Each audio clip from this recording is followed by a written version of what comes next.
بسم الله الرحمن الرحيم وبه نستعين الحمد لله رب العالمين والصلاة والسلام على سيد المرسلين وعلى آله وصحبه أجمعين ومن تبعهم بإحسان إلى يوم الدين. أعوذ بالله من الشيطان الرجيم. بسم الله الرحمن الرحيم. ألف لام ميم صاد كتاب أنزل إليك فلا يكن في صدرك حرج منه لتنذر به وذكرى للمؤمنين. محترم حاضرین، ہمارے سامنے سورۃ الاعراف ہے جس پر ہم سرسری طور سے تدبرانہ نظر ڈالنے جا رہے ہیں. یہ بھی طوال کی دوسری مکی صورت ہے. سورۃ الانعام کے بعد یہ بھی مکی صورت ہے جس کی آیتوں کی تعداد 206 ہے. اس کے کئی نام ہیں: الاعراف، المیقات اور المیثاق. زیادہ مشہور نام الاعراف ہی ہے. اس کی مناسبت یہ ہے کہ اللہ تبارک و تعالیٰ نے اس صورت مبارکہ میں اہل جنت اور اہل جہنم کا ذکر کیا اور پھر جہنمی اور جنتی یا جنت اور جہنم کے درمیان میں اعراف کا ذکر کیا. جیسا کہ خود قرآن کی آیت میں ہے وَبَيْنَهُمَا حجاب. جنت اور جہنم دونوں کے بیچ میں ایک آڑ ہے، ایک دیوار ہے اور اس پر کچھ لوگ ہوں گے. چنانچہ یہ دونوں جنت و جہنم کے بیچ میں بلند کی ہوئی ایک دیوار ہوگی جس پہ لوگوں کا ایک گروہ ہوگا جنہوں نے اپنے دنیا میں اپنے موقف کی تحدید نہیں کی ہوگی. چنانچہ اللہ تبارک و تعالیٰ انہیں اعراف پر سالوں تک جتنی مدت اللہ چاہے روک رکھے گا اور اس وقت وہ اپنا انجام نہیں جان سکیں گے. لیکن قرآن کا سیاق بتاتا ہے کہ یہ لوگ جنت میں جانے کی امید رکھیں گے. قرآن کہتا ہے یعنی بعد میں انہیں جنت میں داخل کر دیا جائے گا. اصحاب اعراف کون ہیں؟ اس دیوار پر جو لوگ ہوں گے. اس سلسلے میں علماء کے کئی اقوال ہیں. زیادہ مشہور اور قرین قیاس بات قرآن کے بیان کے مطابق یہ معلوم ہوتی ہے کہ یہ امت کے وہ لوگ ہوں گے جو ایمان کے بعد ان کے نیکیاں اور برائیاں برابر ہوں گی. ان کی نیکیاں انہیں جہنم میں جانے سے روکے گی اور ان کی برائیاں جنت میں جانے سے روکے رکھے گی. اللہ تعالیٰ جب تک چاہے گا انہیں اعراف پر بیچ میں رکھے گا اور جب اللہ کی مشیت ہوگی انہیں جنت میں داخلہ دے گا. چنانچہ یہ سورہ فجاءت تسمیۃ سورۃ موافقۃ لموضوعها ومحورها. اس موضوع اور اس کے محوری انداز کو مرکوز کرتے ہوئے مرکزی عنوان کو اس سورت کا نام الاعراف رکھا گیا. دوسرا نام المیقات. میقات کے معنی ہوتے ہیں مقرر کیا ہوا وقت، موعد. یہ اس لیے کہ اللہ تبارک و تعالیٰ نے اس صورت میں حضرت موسیٰ علیہ السلام کی اپنے پاس آنے، ملاقات یا بات چیت کرنے کی میقات جو مقرر کی تھی، وقت مقرر کیا تھا، اس کا تذکرہ کیا ہے. وَلَمَّا جَاءَ مُوسَىٰ لِمِيقَاتِنَا. موسیٰ جب ہماری میقات یعنی مقرر کیے ہوئے وقت اور جگہ پر آئے، اس مناسبت سے اس کا نام میقات رکھا گیا. تیسرا نام میثاق ہے. میثاق کے معنی ہوتے ہیں عہد و پیمان. وثیقہ ہمارے یہاں جو دستاویز بنتا ہے کوئی ایگریمنٹ کے طور پہ تو اسے وثیقہ کہتے ہیں. اس میں عہد و پیمان ہوتا ہے دو فریق کا. تو یہ عہد و پیمان کون سا عہد و پیمان ہے؟ اس لیے کہ اللہ تبارک و تعالیٰ نے اس صورت میں اس وثیقے عہد و پیمان کا ذکر کیا ہے جو اللہ نے تمام انسانوں سے، ہم سے، آپ سے عالم ارواح میں ہی لے لیا. آدم علیہ السلام کی پیٹھ پر ہاتھ پھیر کر تمام ارواح کو نکالا اور ان سے عہد الستو لیا کہ کیا میں تمہارا پروردگار نہیں ہوں؟ سب نے گواہی دی کہ ہاں کیوں نہیں. آیت ہے وَإِذْ أَخَذَ رَبُّكَ مِن بَنِي آدَمَ مِن ذُرِّيَّتِهِمْ مِن ظُهُورِهِمْ ذُرِّيَّتَهُمْ وَإِذْ أَخَذَ مِن بَنِي آدَمَ. آگے اس آیت کا تذکرہ آئے گا. اس آیت میں جس عہد و پیمان کا تذکرہ کیا گیا ہے اس کی مناسبت سے اس کا نام میثاق رکھا گیا ہے. اس سورت کی فضیلت میں بھی صاحب کتاب نے وہی سمع طوال کا علم حاصل کرنے والے لوگوں کو اللہ تبارک و اللہ کے رسول نے کہا کہ وہ حبر ہے، اسی روایت کو پیش کیا. اس سورت کے ابتدائی اور انتہائی تعلق کو دیکھیے اور اس سے اس کے مرکزی اور سورت کے محوری عنوان کا اندازہ لگائیے. اللہ تبارک و تعالیٰ نے قرآن کے اللہ کے نبی صلی اللہ علیہ وسلم پر نازل کرنے کی علت اور وجہ قرآن کے شروع میں بیان کی، اس سورہ کے شروع میں بیان کی اور یہ بھی بتایا ساتھ ساتھ کہ یہ مومنوں کے لیے ذکر ہے، نصیحت ہے اور ساتھ ہی ساتھ اس میں اللہ کے نبی صلی اللہ علیہ وسلم سے حرج یعنی کوئی آپ کے دل میں تنگی ہو یا آپ کے دل میں شک ہو، حرج کا دونوں معنی کیا گیا ہے، اس کی نفی کی کہ آپ حرج میں نہ پڑیں، آپ تنگی میں نہ پڑیں۔ چنانچہ اللہ نے فرمایا ابتدائی آیت میں بالکل آغاز میں الف لام میم صاد یہ حروف مقطعات میں سے ہیں، جس کے بارے میں صحیح قول یہی ہے کہ ان کی مراد اللہ تبارک تعالیٰ بہتر جانتا ہے، اور یہ لوگوں کے چیلنج کے لیے نازل کی گئی ہے۔ اہل عرب جن الفاظ جن حروف اور الفاظ کا استعمال کر کے کلام کیا کرتے تھے اور اس پر ناز کرتے تھے، اللہ نے بتایا کہ یہ آج کی زبان میں ہم کہیں گے شارٹ فارم، یہ تمہارے سامنے وہی حروف ہیں، کیا تم اس کا معنی بتا سکتے ہو؟ اور پھر آگے عام طور سے قرآن میں جہاں جہاں حروف مقطعات آئے ہیں وہاں آگے قرآن کا ہی ذکر ہے سوائے ایک مقام کے، اس لیے اہل علم کہتے ہیں کہ یہ بطور چیلنج ہے اہل مکہ کے لیے۔ اللہ نے آگے فرمایا کتاب انزل الیک، یہ کتاب ہے جو آپ کی طرف نازل کی گئی ہے، فلا یکن فی صدرک حرج منہ، چنانچہ آپ کے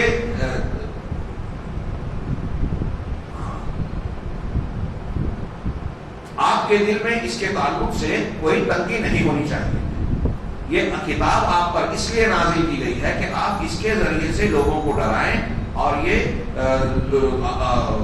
فلاسفہ لوگوں کو ڈرائیں، سو آپ کے دل میں اس کے تعلق سے کوئی تنگی نہ ہو۔ اور پھر آخر میں فرمایا کہ یہ مومنوں کے لیے ذکر اور نصیحت بھی ہے۔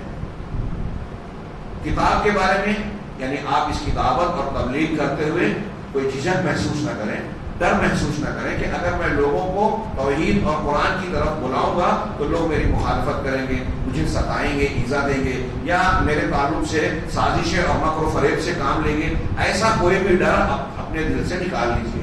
نبی کریم صلی اللہ علیہ وسلم کو یہ قرآن کے نازل کرنے کے ساتھ جو تسلی دی جا رہی ہے، ڈھارس بندھائی جا رہی ہے کہ آپ دعوت کے کام میں کوئی خوف اور اندیشہ نہ رکھیں، یہ بات کے ان لوگوں کے لیے ہمارے اور آپ کے لیے بھی گویا اس میں تسلی کا سامان ہے کہ اگر ہم دین کا اور دعوت کا کام کریں گے تو یہ تو طے ہے کہ امتحان اور آزمائش سے گزرنا پڑے گی، تکلیفیں آئے گی، مخالفتیں ہوگی، لیکن اللہ تبارک تعالیٰ کے دین کے لیے اگر کام کر رہے ہیں تو بالآخر اللہ کی مدد آنا ہی ہے، اللہ کی حفاظت اور رحمت میں بندہ گرا ہوا ہوگا، اور یہ مسلمانوں کے لیے بھی نصیحت ہے۔ پھر یہ ابتدائی آیت میں کہا گیا، آخر میں اللہ تبارک تعالیٰ نے دوبارہ اس قرآن کے نازل کرنے کی علت کا اظہار کیا اور یہ بتایا کہ یہ قرآن لوگوں کے لیے ہدایت ہے اور رحمت ہے، مومنوں کے لیے رحمت ہے، اور ساری کائنات کے انسانوں کے لیے، پوری دنیا کے انسانوں کے لیے ہدایت ہے، صرف مسلمانوں کے لیے خاص نہیں ہے۔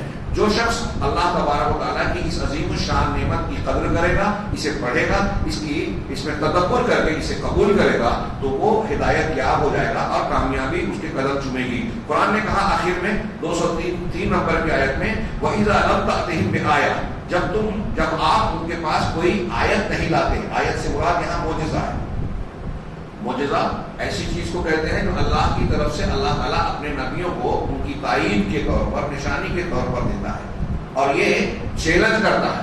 اس میں شرط ایک یہ بھی ہے کہ دنیا کا کوئی انسان یا کوئی بھی شخص اس کے جیسی چیز لانے پر قادر نہیں ہوتا۔ اگر میں کہوں کہ میں کرسی پر بیٹھا ہوں یہ میرا معجزہ ہے تو آپ بھی بیٹھ جائیں گے؟ میں کوئی نبی کوئی شخص دعویٰ کرے اگر معجزے کے طور پہ، تو ایسی چیزوں میں معجزہ نہیں ہوتا جو سب کر سکتے ہیں۔ معجزہ ان چیزوں میں ہوتا ہے جو نبی اور پیغمبر پیش کرتا ہے، اور یہ نہیں کہتا کہ یہ میری طاقت ہے، بلکہ یہ کہتا ہے کہ یہ اللہ کی طرف سے ہے اور دنیا کی کوئی طاقت اس کے جیسی اس کی نظیر پیش نہیں کر سکتی۔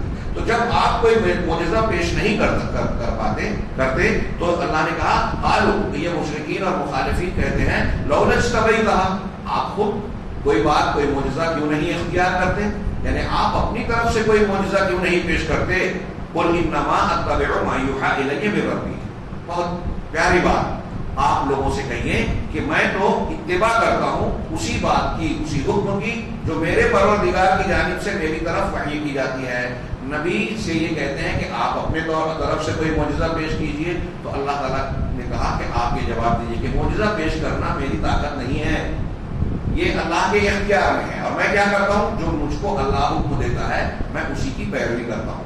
یہاں ایک بات کو نوٹ کیجئے کہ معجزہ انبیاء کے اختیار میں نہیں ہے، اور میں اکثر یہ بات کہتا ہوں، بلکہ یہ آپ بھی اگر غور کریں تو دکھائی دے گا کہ ہمارے یہاں ہندوستان پاکستان میں ولایت اہل تصوف اور بزرگان دین کے واقعات، اولیاء و صالحین کے واقعات، ان کے کرامات کو اس انداز سے بیان کیا جاتا ہے کہ عام آدمی، مسلمانوں کا ایک عام مزاج اور ان کی ذہنیت یہ بن چکی ہے کہ اولیاء صالحین اور اللہ کے مقرب بندوں کا یہ حال ہوتا ہے کہ وہ جو چاہیں کر سکتے ہیں، وہ چاہے پانی پہ چل سکتے ہیں، ہوا میں اڑ سکتے ہیں، آگ میں بیٹھ سکتے ہیں، اور تیش میں آ گئے تو غصے کی حالت میں جو ہے کوئی ایسی حرکت کر سکتے ہیں جو دنیا کی کوئی طاقت نہیں کر سکتی، پہاڑ اٹھا کر پھینک دیا اور کسی دریا کو غائب کر دیا، ایسا کر دیا ویسا کر دیا، یعنی ان کے اپنے اختیار میں اس طرح کی باتیں ہیں اور اسی وجہ سے ان سے ڈرتے ہیں اور یہیں سے شرک کا دروازہ کھل جاتا ہے کہ جب وہ اتنے پہنچے ہوئے ہیں تو ہماری مرادیں پوری کیوں نہیں کر سکتے، ہمیں کیوں نہیں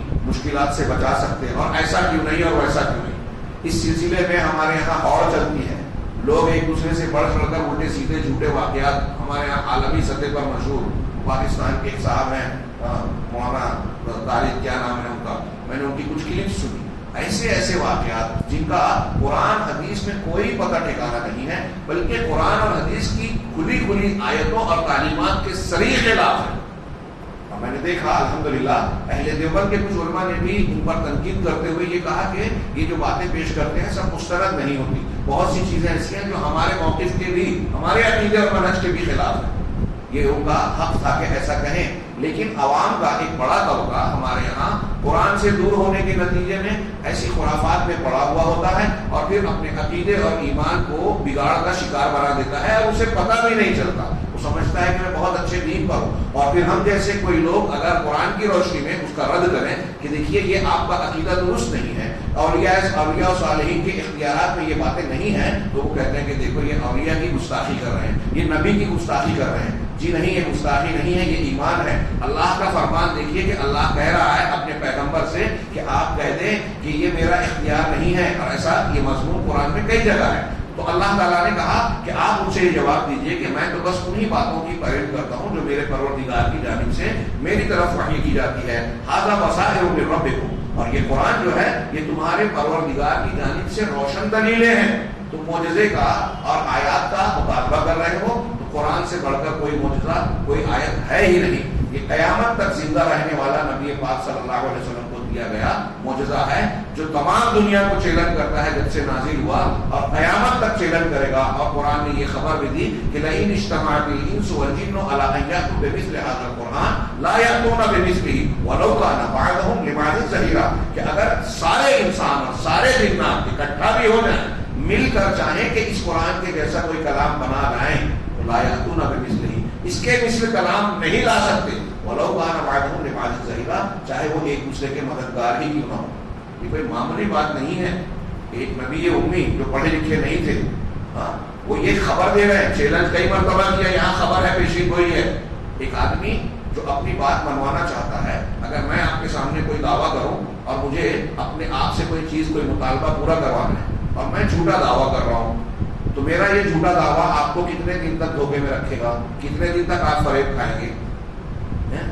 2-4 دن، 8-10 دن، مہینہ، سال، 2 سال، 4 سال، اس کے بعد میرا جھوٹ ظاہر ہونا ہی ہے، واضح ہونا ہی ہے کہ یہ فریبی ہے، دھوکے باز ہے۔ ہر جھوٹے کا یہی معاملہ ہوتا ہے دنیا میں۔ نبی کریم صلی اللہ علیہ وسلم نے 1400 سال پہلے یہ خبر بھی دی اور اپنی مدت نبوت 23 سالہ زندگی میں بار بار چیلنج کیا کہ اگر تم کو شک ہے تو اسے ایسا کلام پیش کر کے بتاؤ۔ کفار مکہ، مشرکین مکہ نے سب کچھ کیا، آپ کے خلاف جو جو کر سکتے تھے کیا، جنگ کی، قتل کی کوشش کی، بائیکاٹ کیا، نفسیاتی، ذہنی، ہر قسم کی اذیتیں دی، جو کر سکتے تھے کیا۔ اس کا جواب نہیں دیا اس چیلنج کا۔ اس کا یہ مطلب تھا کہ وہ یہ نہیں کر سکتے تھے۔ اس زمانے سے لے کر آج تک اور صبح قیامت تک یہ چیلنج دنیا کے اوپر ایسا ہی قائم رہے گا۔ کئی لوگوں نے تاریخ میں قرآن جیسے کلام کی بنانے کی کوشش کی، لیکن بڑی محنت مشقت کے بعد تھک ہار کے بالآخر یہ اعتراف کیا کہ یہ اللہ کا کلام ہے، اس جیسا کلام کوئی بیان نہیں کر سکتا۔ کبھی قرآن سے متعلق گفتگو ہوئی تو انشاءاللہ کچھ باتیں اس سلسلے میں آئے گی۔ یہاں اس آیت کو یعنی ابتدائی اور انتہائی مضمون کے ساتھ میں یہ صاحب کتاب یہ بیان کر رہے ہیں کہ سورۃ الاعراف میں اللہ تبارک و تعالیٰ نے قرآن کے نازل کرنے کی وجہ بتائی اور یہ بتایا کہ یہ لوگوں کے لیے ہدایت ہے، رحمت ہے، خاص طور سے جو اس سے فائدہ اٹھانے والے ہیں مومنین۔ ہدایت سب کے لیے ہے، رحمت سب کے لیے ہے، لیکن جو استعمال کرے گا فائدہ وہی پائے گا۔ یہ اس لیے ہے اللہ تعالیٰ نے پوری سورہ کو اس مضمون کے تحت گھیر کر بیان کیا تاکہ ایک مسلمان اس کتاب کو مضبوطی سے پکڑے، اور جب قرآن کو مضبوطی سے پکڑے گا تو اللہ تبارک و تعالیٰ دنیا کے حق و باطل کا معرکہ جو چل رہا ہے اس میں بھی صاحب ایمان کی حفاظت کرے گا، اور پھر اس کی ذات کو اللہ تبارک و تعالیٰ دنیا اور آخرت میں نجات اور امان سے نوازے گا، ہر قسم کے عذاب سے وہ محفوظ رہے گا۔ سورت کا مرکزی عنوان، سورت الاعراف کا مرکزی عنوان کیا ہے کہ حق اور باطل کے جھگڑے میں موقف کی تحدید، ہم کس جگہ کھڑے ہیں، ہمارا کیا خیال اور کیا یقین ہے، ہمارا کون سا موقف ہے، یہ حق اور باطل کے درمیان اس کی تحدید ہونی چاہیے، متعین ہونا چاہیے کہ ہم اس کو مان رہے ہیں، ہم توحید کو مان رہے ہیں، اللہ کو اور رسول کو مان رہے ہیں۔ یہ سورہ مبارکہ اس وقت نازل ہوئی جب نبی کریم صلی اللہ علیہ وسلم علانیہ دعوت کا کام شروع کر چکے تھے مکہ میں۔ کچھ دنوں تک آپ نے چوری چھپے دعوت دی، ابتدائی دنوں میں خطرات تھے اور سخت حالات تھے۔ پھر آپ کو جب حکم دیا گیا کہ آپ فاصدع بما تؤمر، جو کچھ آپ کو حکم دیا گیا ہے کھول کھول کے بیان کریں، تو اب آپ جو ہے وہ کھلے طور سے دعوت دینے کا کام کرنے لگے، اور یہ انتہائی سنگین، نازک اور خطرے کے حالات تھے، سخت حالات تھے، اس لیے کہ اس دعوت کے بعد، کھلی دعوت دینے کے بعد یہ طے تھا کہ نبی کریم صلی اللہ علیہ وسلم کو بڑے سخت مخالفتوں کا سامنا کرنا پڑے گا، اور ہم جانتے ہیں مکی زندگی میں آپ دیکھیے کہ نبی صلی اللہ علیہ وسلم کی طرف اور آپ کے ماننے والوں کو ہر طرف سے گھیرا گیا، ظلم کے مظالم کے پہاڑ توڑے گئے، الزامات دیے گئے، کون سی مخالفت کا طریقہ تھا جو انہوں نے اختیار نہیں کیا۔ اور کبھی بعض لوگ ایسی صورتحال میں، ایسی صورت جب بنتی ہے کہ ہم دعوت کا کام کر رہے ہیں، آج ہم اپنے ماحول میں دیکھیں تو بعض لوگ ایسی صورت میں شرم و حیا کا شکار ہو جاتے ہیں، ارے پیش کون کرے، تھوڑا لحاظ کر کے حق بات کو بیان کرنے سے ہم خاموش رہ جاتے ہیں۔ بعض لوگ دوسروں سے ڈرتے ہیں کہ اگر ہم نے حق پیش کیا تو لوگ ہمیں تکلیف دیں گے، چنانچہ یہ پوری کی پوری صورت اللہ کے نبی صلی اللہ علیہ وسلم کے اس کام کے تناظر میں دیکھیے تو تسلسل کے ساتھ ایسے معاملات اور ایسے مضامین کو بیان کرتی ہے جسے ایک داعی، اللہ کے راستے پر چلنے والا ایک شخص یہ دیکھ سکتا ہے کہ اللہ تبارک و تعالیٰ اس کو کون سی تعلیم دے رہا ہے جس کی بنیاد پر وہ اپنے حق پر قائم رہے، ثابت قدم رہے، دعوت کا کام دنیا کے لوگوں کے ڈر سے روک نہ دے اور اس پر آگے بڑھتا رہے۔ چنانچہ اس صورت کے موضوعات کا ذکر کرتے ہوئے شیخ نے کہا کہ سب سے پہلے اس صورت میں اللہ تبارک و تعالیٰ نے ابتدا میں یہ جو پہلی آیت ہم نے پڑھی، پہلی دوسری آیت کے بعد جو ہے اللہ نے کہا اتبعوا ما انزل الیکم من ربکم، جو تمہارے پروردگار کی طرف نازل کیا گیا ہے اس کی اتباع کرو، دوسرے اولیاء کی اتباع نہ کرو۔ یعنی اگر ہم نجات چاہتے ہیں، قرآن کی ہدایت یہ ہے کہ اللہ کی وحی کی اتباع کی جائے، فلاں نے یہ کہا، فلاں کا مسلک یہ ہے، پیر صاحب یہ کہتے ہیں، قرآن حدیث کو چھوڑ کر ہم آنکھ بند کر لے میں، یہ نہیں چلے گا۔ دوسرے اولیاء کی اتباع نہ کرو، بالکل قرآن کی صاف تعلیم ہے۔ اب اس کے بعد اللہ تبارک و تعالیٰ نے بنیادی تعلیمات کو دینے کے بعد آدم علیہ السلام اور ابلیس کے درمیان مخلوق میں جو سلسلہ چلا، تو آپ اللہ تعالیٰ نے جو ابتداءً اللہ حضرت آدم کو پیدا کیا، پھر ان تمام فرشتوں کو اور اس کے ساتھ ابلیس کو حکم دیا کہ سجدہ کرو، اس نے انکار کیا، یہ پورا واقعہ ذکر کیا۔ پھر ابلیس کا اور اللہ تبارک و تعالیٰ کا مکالمہ ہے، اس نے جو ہے حضرت اللہ تبارک و تعالیٰ سے جو ہے مہلت مانگی اور یہ کہا کہ تو مجھے مہلت دے قیامت تک جب تک ان کی بعثت نہ ہو جائے، اور اگر تو نے مجھے مہلت دی تو ان کے دائیں سے، آگے سے، دائیں بائیں سے، آگے پیچھے سے، ہر طرف سے آ کر ان کو بہکاؤں گا، تیرے راستے سے ہٹاؤں گا۔ اللہ تعالیٰ نے اس کی بھی دعا قبول کر لی۔ سفیان ابن عیینہ کہتے ہیں، یہاں اس میں نہیں ہے لیکن یہ بڑی اچھی ایک سبق کہ لوگوں، سفیان ابن عیینہ بہت بڑے امام گزرے ہیں، انہوں نے کہا کہ اللہ تعالیٰ سے دعا مانگو، کوئی تم میں سے یہ نہ سوچے کہ میں اتنا گنہگار ہوں۔ جو لوگ وسیلہ لگاتے ہیں نا کہ اولیاء صالحین کا وسیلہ لگا کے تو ہم گنہگار ہیں، اللہ ہماری نہیں سنے گا، ان کی سنے گا، ان کے لیے قابل غور بات ہے۔ سفیان ابن عیینہ کہتے ہیں کہ تم میں سے کوئی بھی انسان یہ نہ سوچے کہ میرے اندر اتنی تقصیر، غلطیاں یا گناہ ہے تو اللہ میری دعا قبول نہیں کرے گا۔ ارے دیکھو، اللہ تبارک و تعالیٰ نے اپنے سب سے بڑے دشمن کی بھی دعا قبول کر لی، ابلیس کی۔ اس نے کہا مجھے مہلت دے، اللہ نے کہا ٹھیک ہے مہلت دی، تو پروردگار نے اس کی بھی بار بار دبائی ہے مختلف موقع پہ، جو اگر تم نے کوئی قصور کیا ہے تو اس سے بڑا نہیں ہے، لہٰذا اللہ کی رحمت سے مایوس نہ ہو، اس سے دعائیں مانگتے رہو۔ چنانچہ اللہ تبارک و تعالیٰ نے اس کے بعد آدم اور ابلیس کے درمیان ایک جنگ دنیا کا آغاز ہوا تو اب یہ شروع میں ہی بتا دیا کہ انسان کی مخالفت میں، دشمنی میں شیطان رہے گا، حق اور باطل کی جنگ چلتی رہے گی، صحیح اور غلط، اگر آپ اچھے ہیں تو برے لوگ آپ کے خلاف رہیں گے، آپ برے ہیں تو اچھے لوگ خلاف رہیں گے۔ دنیا میں آپ کو مواجہہ مقابلہ کرنا ہی ہے۔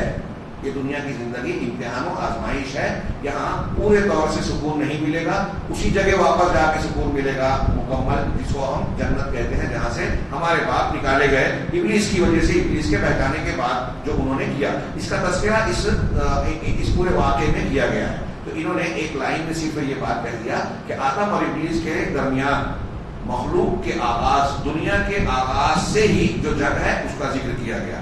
نمبر 2، جنت، یہ میں اختصار سے کام لے کر اس کا تذکرہ کر رہا ہوں اور پھر آگے اس کا تھوڑا اور کچھ ذکر آئے گا۔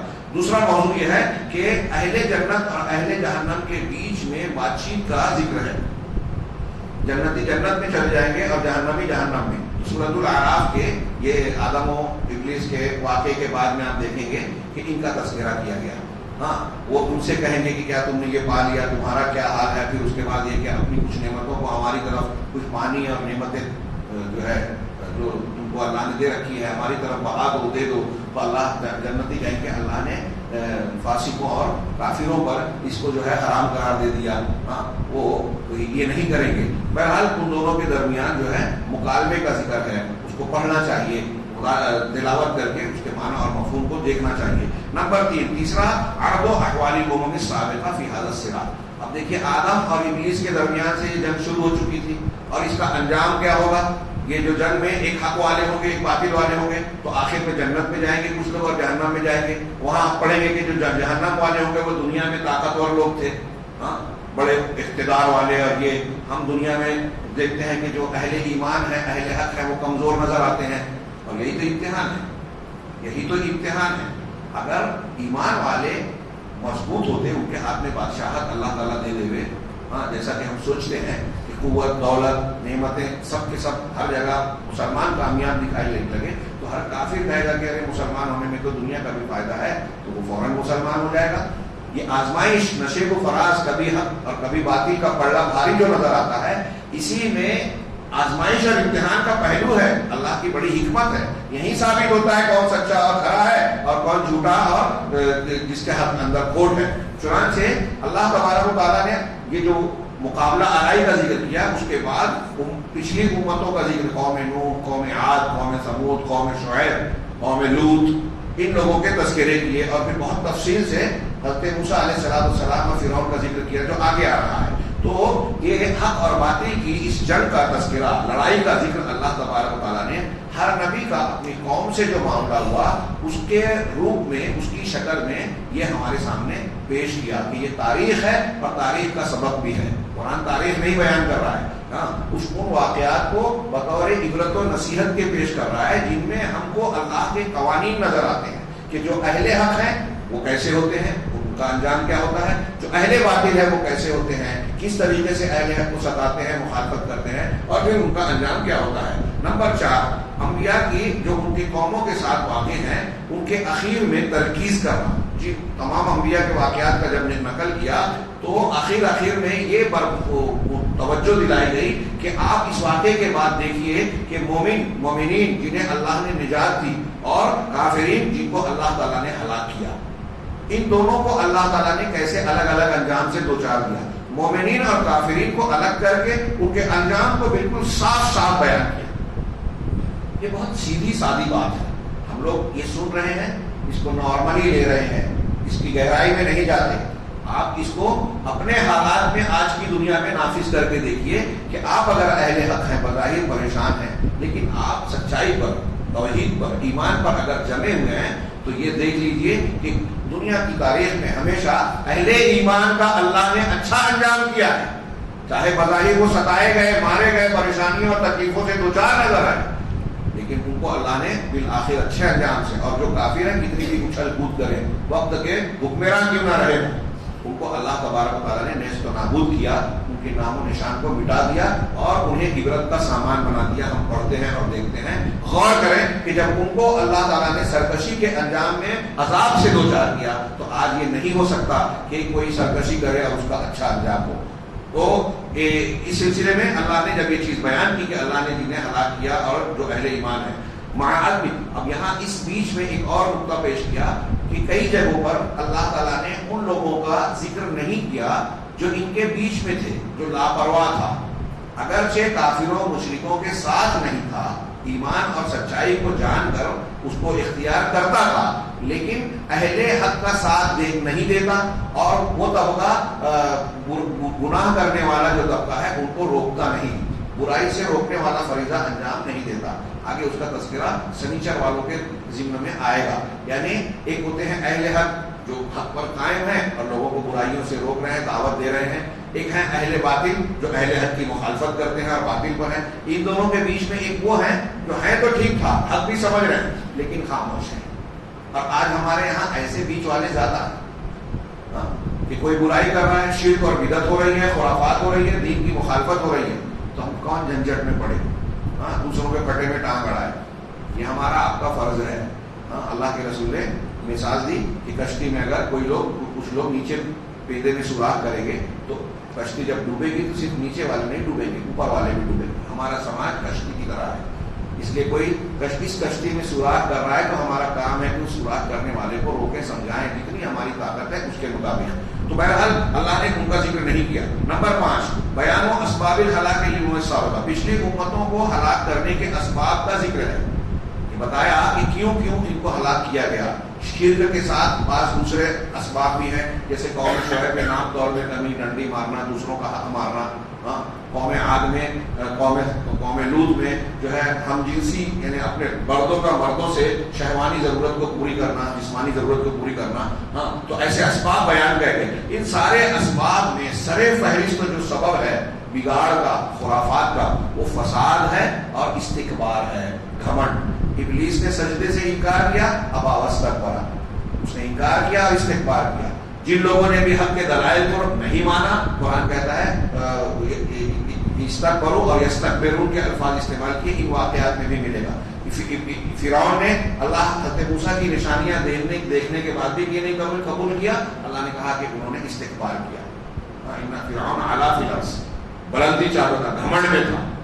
تو گھمنڈ آپ قرآن و حدیث کی جو بات نہیں, اگر کہیں بھی چھوٹی سے چھوٹی بات جو نظر آتی ہے اس کو بھی انکار کر رہے ہیں, نہیں مان رہے ہیں, تو آپ کے اندر استکبار ہے. مسلم شریف کی ایک حدیث ہے کہ ایک شخص اللہ کے رسول صلی اللہ علیہ وسلم کے ساتھ کھانا کھا رہا تھا, بائیں ہاتھ سے کھانے لگا. آپ نے کہا کل بیمینک, اپنے دائیں ہاتھ سے کھاؤ. سلمہ بن اکوع راوی ہے رضی اللہ عنہ. تو اس نے کہا کہ لستطعت, مجھے اس کی طاقت نہیں ہے. نبی صلی اللہ علیہ وسلم نے اس کو کہا مستطعت, تیری کبھی طاقت نہ ہو, بددعا دے دی.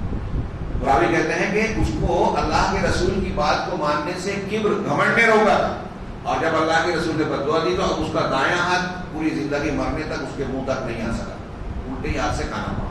خیر, تو یہ فساد اور برائی کا چاہنا, بگاڑ اور استکبار, یہ سب سے بڑی وجہ ہے امتوں کے بگاڑ کی. نمبر 6, بیان و اسلحۃ ابلیس فی المعرکہ. اس حق اور باطل کی جنگ میں ابلیس کا ایک بہت بڑا اسلحہ, ہتھیار, مسلمانوں کو, اہل حق کو بھٹکانے کے لیے جو طریقے وہ اختیار کرتا ہے, اس کا ایک ہتھیار, اس کے ہتھیار بیان کیے کہ وہ کیا کیا کرتا ہے. ان میں سے ایک ہتھیار, ان میں سے ایک اہم ہتھیار, کئی ہتھیار ہیں, بہکانا, جھوٹے دغا دینا, برائی کو مزین کر کے جھوٹے وعدے فریب میں مبتلا کرنا. ان میں سے ایک جو وجہ ہے وہ ننگا پن ہے, بے لباس کرنا, کپڑے اتار دینا. قرآن کی آیت ہے, آیت نمبر 20. اللہ تبارک و تعالیٰ نے آدم اور حوا کو کہا تھا یا آدم اسکن انت وزوجک الجنہ, وکلا کہ آپ اور آپ کی بیوی جنت میں رہیں, یہاں جو چاہیں کھائیں, اور پھر ایک درخت سے منع کیا کہ اس کا استعمال نہ کریں. تو شیطان نے آ کر کے قرآن کہہ دیا, سورہ اعراف میں آیت نمبر 20 ہے, فوسوس لہما الشیطان. شیطان نے ان دونوں کو وسوسے میں ڈالا, دل میں برا خیال ڈالا. شیطان نے یہ طاقت دی ہے, اللہ نے شیطان کو یہ طاقت دی ہے. تو شیطان نے ان کے دل میں یہ وسوسہ ڈالا کہ کیوں ڈالا, ان کے دل میں وسوسہ ڈالا لیبدی لہما ما ورئ عنہما من سوآتہما, تاکہ ان کی شرمگاہ جو چھپائی گئی تھی اللہ تعالیٰ نے جنتی لباس مخصوص مخصوص لباس دے کر ان کی شرمگاہ کو ساتر کر کے چھپا دیا تھا، وہ چھپائی ہوئی شرمگاہ کو ظاہر کروا دے. اور جیسے ہی انہوں نے منع کردہ درختوں کو کھایا ویسے ہی ان کا یہ لباس ہٹ گیا. قرآن نے سورہ اعراف میں کہا فَطَفِقَا يَخْصِفَانِ عَلَيْهِمَا مِنْ وَرَقِ الْجَنَّةِ، ان کی سوغات یعنی ان کی شرمگاہیں کھل گئی، چنانچہ وہ لوگ جنت کے پتوں کو جوڑ جوڑ کر اپنی شرمگاہ چھپانے لگے. شرم و حیا ان کے اندر موجود تھی. تو آپ اندازہ لگائیے کہ شیطانی بہکاوے میں آ کر آدمی جو ہے بے عزت ہوتا ہے، ننگا ہوتا ہے، اور ننگے پر ننگا کر کے شیطان جو ہے یہ ہتھیار کے طور پر استعمال کرتا ہے. آج کے ماحول میں دیکھیے شیطان اس فحاشی اور ننگے پن کو کتنا عام کر رہا ہے. پوری دنیا میں کپڑے اتار رہا ہے اور گناہ کرنے کے بعد آدمی گویا شرم کے اپنے زیور سے جو ہے محروم ہوتا جاتا ہے اور شیطان کے راستے پر چلتا ہے. اس میں ہم بار بار سنتے ہیں کہ شیطان نے ان سے یہ کہا کہ کیا میں تم کو شجرۃ الخلد نہ بتاؤں؟ اللہ نے تم کو اس درخت کو کھانے سے اس لیے منع کیا ہے کہ تم اس میں ہمیشہ رہنے والے بن جاؤ گے، اگر کھا لیا تو یا فرشتے بن جاؤ گے. آدم اور حوا اس کے اس فریب میں آ گئے اور اس درخت کو کھا لیا. جو درخت جو ہے جنت سے نکلنے کا وقت کا سبب تھا، اس کو شیطان نے یہ پٹی پڑھائی کہ اگر آپ نے کھا لیا تو ہمیشہ جنت میں رہو گے. ایسے ہی دنیا میں جو ہم کو ہلاک کرنے والی چیزیں ہیں شیطان ان کو بتاتا ہے. اللہ تعالیٰ نے جنت میں آدم علیہ السلام کو ایک درخت کو کھانے سے منع کیا تھا، ہم کو کئی درختوں سے منع کیا ہے. شرک سے منع کیا ہے، والدین کی نافرمانی سے منع کیا ہے، رشتے کاٹنے سے منع کیا ہے، حرام کھانے سے منع کیا ہے، سود سے منع کیا ہے. ایسے بہت سارے درخت ہیں. ان درختوں کو اگر آپ نے کھایا تو ہم بھی ننگے ہو جائیں گے، اللہ تبارک و تعالیٰ کے ہاں مجرم بن جائیں گے. نمبر 7 بیان و فساد بنی اسرائیل فی معرکۃ الحق والباطل. حق اور باطل کے معرکے میں بنی اسرائیل کے فساد کا بیان کہ ان کا بگاڑ کیوں آیا. وکیف کانوا مترددین، اور کس طریقے سے وہ تردد کا شکار تھے اور اپنے موقف کے سلسلے میں وہ پختہ نہیں تھے، اپنے دین اور عقیدے اور موقف کے سلسلے میں پختہ نہیں تھے. حالانکہ اللہ کے نبی موسیٰ علیہ السلام ان کے درمیان موجود تھے اور انہوں نے اپنی آنکھوں سے ان کے اوپر معجزات کا ظہور دیکھا تھا. کئی معجزات حضرت موسیٰ علیہ السلام پیش کرتے تھے، لاٹھی کا، ہاتھ کا. اور پھر موسیٰ علیہ السلام بعد میں جب نکلے تو اللہ تعالیٰ نے ان کے سامنے، ان کی آنکھوں کے سامنے دریا میں راستہ بنایا. بنی اسرائیل نے اسے پار کیا. فرعون اور آل فرعون جب اس میں آئے تو ڈوب گئے. اپنی آنکھوں سے دیکھا تھا. اس کے باوجود یہ دیکھ رہے ہیں، اس سورہ اعراف میں بتایا گیا کہ بنی اسرائیل موسیٰ علیہ السلام کی قوم ان سے شکوے شکایت کر رہی ہے، اپنے موقف پر جمی نہیں ہے، کہیں عقیدے کا شکار ہو کے بگاڑ میں پڑ رہی ہے، کہیں جو ہے نبی کی مخالفت کر رہی ہے، کہیں ایسا ہے کہ حضرت موسیٰ علیہ السلام نے اور اللہ نے جو حکم دیا اس کو چینج کر کے عمل کر رہے ہیں. چنانچہ یہاں میں نے ایک دو آیتیں نقل کی اس ضمن میں کہ قال موسیٰ لقومہ، موسیٰ علیہ السلام نے اپنی قوم سے کہا استعینوا باللہ واصبروا، اللہ سے مدد حاصل کرو، مدد مانگو اور صبر کرو. ان الارض للہ یورثها من یشاء من عبادہ، پوری زمین اللہ کی ہے، اپنے بندوں میں سے اللہ جسے چاہتا ہے اس کا وارث بناتا ہے. والعاقبۃ للمتقین، اور انجام متقیوں کے لیے ہوتا ہے، متقیوں کے حق ہوتا ہے. موجودہ حالات میں میں اکثر یہ آیت پیش کرتا ہوں. موسیٰ علیہ السلام کس کو کہہ رہے ہیں؟ اپنی قوم کو. کس کے مقابلے میں کہہ رہے ہیں؟ فرعون کی. فرعون نے کیا کیا مظالم ڈھائے تھے. آج کل یہ اس تناظر میں دیکھیے کہ اگر ہمارے یہاں جب مظالم ہو رہے ہیں، ابھی کچھ واقعات ہوئے، حجاب پر پابندی، مسلمانوں کو نظام کا جلوس میں جو ہے پتھر کا الزام لگا کے قیدی بنا لینا. خبر آئی کہ جس کا دونوں ہاتھ نہیں ہے اس کو بھی بولے کہ یہ بھی اس نے بھی پتھر چلایا. جو جیل میں ہے اس کو بھی پتھر چلانے والے مجرم میں شامل کر کے جو ہے ان پر کیس درج کر دیا گیا. پھر ان کے گھروں پر بلڈوزر چلا دیے گئے. اور بہت ساری جگہوں پر اس قسم کے واقعات ہو رہے ہیں. ہمارا نوجوان جوش میں آتا ہے.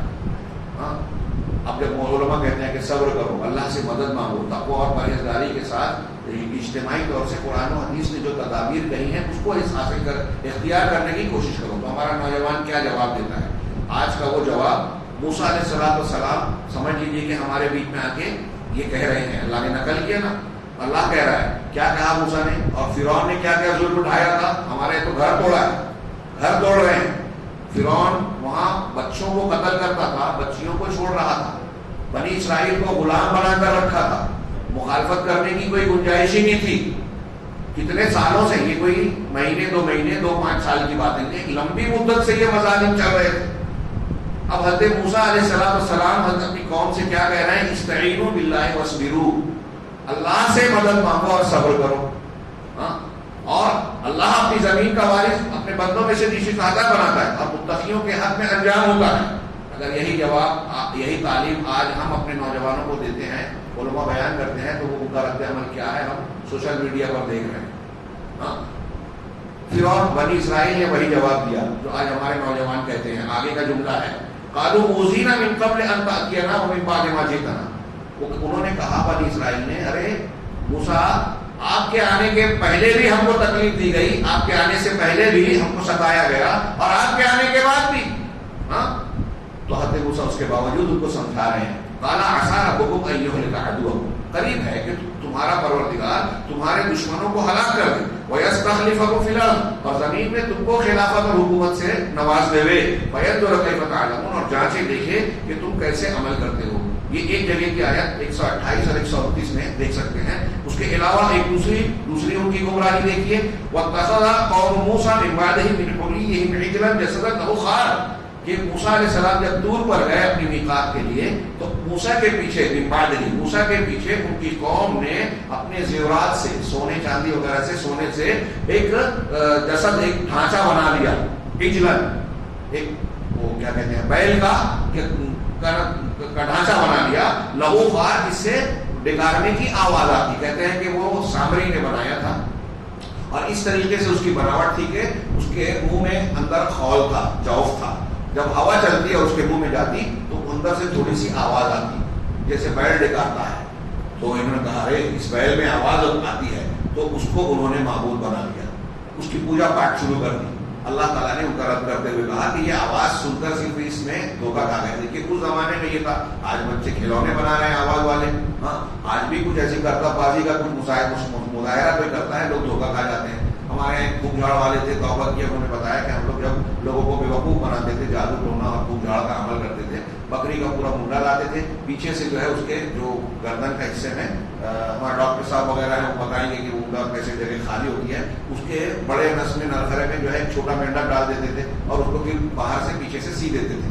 ہاں اب اس میں وہ کبھی بکری کے ناک پہ جو ہے اگربتی کا دھواں دیتے تھے. اب دھواں جب اندر جائے اور مینڈک کو لگے تو اندر سے آواز دے, اور مینڈک جب اندر سے آواز دے تو بکری کے منہ کی پیٹی سے اس کی آواز بدل کے سامنے آتی تھی. یہ سمجھ میں نہیں آتا تھا کہ مینڈک ڈرا رہا ہے یا بکری بول رہی ہے. چنانچہ کہتے تھے کہ دیکھو ہم نے اس میں جو ہے عمل کیا ہے, تو اس میں سے آواز آ رہی ہے, ہماری شکتی جی شیطان جو بھی ہے, جو بھی طاقت کا وہ دعویٰ کرتے تھے, آواز آتی تھی. اس طرح کی کرتب شعبے بازیوں سے, چالاکیوں سے, سائنسی بعض چیزوں کو استعمال کر کے لوگوں کو لوگ دھوکہ دیتے ہیں, اور ہمارے عوام جو ہے اس کے چکر میں دھوکے میں آ بھی جاتے ہیں, ہاں گمراہی کا شکار ہو جاتے ہیں. سوچئے فتنہ دجال کتنا خطرناک ہوگا, مار کے وہ کچھ لوگوں کو زندہ کرے گا, وہاں کیا لوگوں کا حال ہوگا. اللہ اسی لیے تمام انبیاء نے دجال کے فتنے سے پناہ مانگی. بہرحال یہ قرآن کی آیت دیکھیے تو اللہ نے ان کا رد کرتے ہوئے کیا, الم یروا انہ لا یکلمہ, کیا وہ دیکھتے نہیں کہ یہ بیل جس کے ڈکارنے کی آواز آ رہی ہے, یہ بیل ان سے بات نہیں کر سکتا, ولا یہدیہم سبیلا, اور نہ ہی ان کی رہنمائی کر سکتا ہے, ان کو راستہ بتا سکتا ہے. ہاں کچھ لوگ امت مسلمہ میں ایسے طبقے گزرے جو کہتے ہیں اللہ کلام کی صفت سے متصف نہیں ہے. اس آیت سے لوگ رد کرتے ہیں کہ دیکھیے اللہ تعالیٰ نے بیل کی پوجا کرنے والوں کو, بچڑے کی پوجا کرنے والوں کو رد کر کے کہا کہ وہ بات نہیں کر سکتا. اس کا مطلب جو الہ اور رب ہے اس کو بات کرنے کی صفت اس کے اندر ہونی چاہیے, رہنمائی کرنے کی صفت ہونی چاہیے. اگر اللہ بھی بات کرنے کی صلاحیت اور خوبی نہیں رکھتا تو یہ کہہ سکتے تھے کہ بھائی اللہ بھی تو بات نہیں کرتا, اس کے بھی تو اندر کلام کی صفت نہیں ہے. تو اللہ نے ان کا رد کیا. یہ سامنے ہی کی دلیل ہے جس سے ان کا رد ہوتا ہے. یہ دو آیتیں میں نے دو مقام کی پیش کی سورے میں. کئی جگہ پر بنی اسرائیل کے جو ہے تردد اور حق و باطل کے سلسلے میں ان کا ڈاواں ڈول پنا ڈگمگانا یہ نظر آتا ہے. اسی طریقے سے نمبر 8 کہ بنی اسرائیل کا یہ جو تردد تھا وہ آگے پیچھے ہوتے تھے. کیوں تھا؟ یہ اس لیے کہ ان کے دلوں میں عقیدے کے سلسلے میں تردد تھا, پختگی نہیں تھی, ثابت قدمی نہیں تھی. عقیدے میں اگر مضبوطی نہیں ہے تو دنیا کے دین کے دوسرے معاملات میں بھی انسان کمزور رہے گا, ہر جگہ ڈگمگائے گا. ایک تو ابھی جو آیت ہم نے پڑھی کہ انہوں نے بچڑے کی پوجا کی, دیکھیے عقیدہ خراب تھا, شرک کیا. ایک اور آیت کہ اللہ نے فرمایا وجاوزنا ببنی اسرائیل البحر, اسی سورے میں کہا کہ ہم نے بنی اسرائیل کو سمندر پار کروا دیا, معجزاتی طور پہ راستہ بنایا, پار کروا دیا. پھر فاتوا علی قوم یعکفون علی اصنام لہم, اب ان کا گزر دریا سے پار ہو کے فرعون سے بچا کے نجات دے کے اللہ نے ان کو پار کر دیا. تو اب آگے بڑھے تو ایک ایسی قوم کے پاس سے ان کا گزر ہوا جن کے کچھ بت تھے. علی اصنام لہم قالوا یا موسیٰ علی قوم یعکفون علی اصنام لہم. ایک ایسی قوم جو اپنے بتوں کے پاس ان کے ساتھ لگے بیٹھے تھے. یعکفون وہی اعتکاف کرتے تھے, مجاور بن کے بیٹھے تھے, ان سے تبرک حاصل کرتے, ان کی پوجا پاٹ کرتے. اب جب انہوں نے دیکھا تو انہوں نے کیا کہا, قالوا یا موسیٰ اجعل لنا الہا کما لہم آلہہ, کہ اے موسیٰ ہمارے لیے بھی ایسا ہی معبود بنا دیجیے جیسے ان لوگوں کا ایک بت ہے, معبود ہے. قال انکم قوم تجہلون, تو موسیٰ نے کہا کہ تم یقیناً واقعی ایسی قوم ہو جو سراسر جہالت میں پڑے ہو, جاہل لوگ ہو.